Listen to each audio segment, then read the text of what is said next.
What's up guys? Another day, another mini vlog. Hi mga B! It's me again, Chini! Grabe naman, kaka-rest day ko lang nung nakaraan, rest day ko na naman ngayon. Naku, only rest day na ata ang munting tindera ng palamig. Pagkatapos ko nga magkape, ay binuksan ko na itong gate. Dito na nga lang muna ako magtitinda mga B dahil balak ko nga maglaba. Wala na akong maisuot B. Cheers! Chocolate flavor nga pala ang ititinda ko ngayon. Time check, 11:30 AM. Lalagyan ko na nga muna to ng 3 yelo para lumamig na. Kagandahan nga lang kapag sa bahay magtitinda hindi ako mahihirapan bumili ng yelo. Habang inaasikaso ko nga ito ay meron pa palang tubig sa loob. Huy! Oh no! 4 na yelo pala ang ilalagay ko, akala ko 3. Sorry na Bisa na mapatawad mo pa ako. Pinunasan ko na nga ito para mailagay ko na yung mga cups. Tuwing magtitinda ako, iba-ibang flavor palagi para masaya. Kanina pa nga ako binabantayan ni Kesha at gusto nga ng palamig. Sabi ko nga i-kiss niya muna ako sa pisngi. Naku, isang kiss nga lang ng batang ito ay only palamig na. Pero kay Kesha lang ha, pag sa'yo may charge na. Oh no!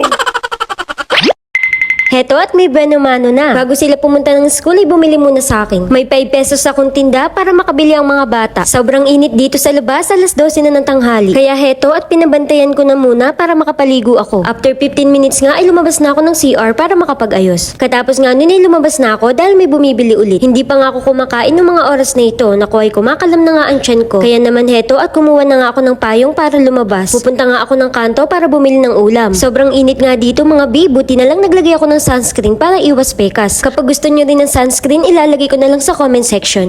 Ito nga ang napili kong ulam dahil mukhang masarap. Pagkabili ko nga ng ulam, diretso uwi na agad ako at parang nasusunog ang balat ko. Agad ko namang nilagay itong ulam ko sa platito para makakain na. Hays, nakakamiss talaga ang mga ganitong klase ng ulam. Mahilig din kasi ako talaga sa mga isda. Maya-maya nga may tumawag sa akin, ayun si Potpot pala. Titikman nga daw niya yung palamig ko. Sarap, okay.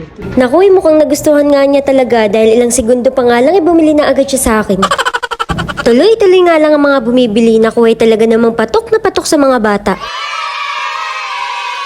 Habang wala pang ang bumibili, ay naisipan ko na nga din maglaba. Humirap na nga din muna ako ng payong kay Marian dahil sobrang init na talaga. Naku, sa halip na palamig ang tinda ko baka maging hot chocolate dahil sa sikat ng araw. Katapos nga nun, iinisikaso ko na itong mga labahin ko at medyo marami-rami na rin. Maya-maya nga, bumili nga si Powa sa halagang 10 pesos. Kolentek, yung basong ang dala ay malaki pa sa mukha ko. Pinagpatuloy ko na nga itong labahin ko baka abutin ako ng gabi. Tapos nung medyo lumilim na nga, inalis ko na yung payong. Huwag kayong mag-alala, nagre-refill naman ako ng yelo. Kada 30 minutes nga, tinitikman ko din ito kung matamis pa. Nakiusap nga ako kay Marian, baka pwedeng bantayan ulit yung tinda ko. Pupunta kasi ako kay Lara para kunin yung order ko na kimchi. Nandito na nga ako at agad naman sumalubong itong apo ko. Ngayon nga lang ulit ako nakita nito kaya parang naninibago. Madalang din kasi akong makapunta dito. Pero itong si Zoni, kilalang kilala pa rin ako. Sa sobrang cute nga ni Jacob ay nakipaglaro muna ako. Oh shit! Habang nakikipaglaro nga ako kay Jacob ay inaasikaso naman ni Larry yung order ko. Naku, bumili nga lang ako ng kimchi, nabigyan pa ako ng magandang damit.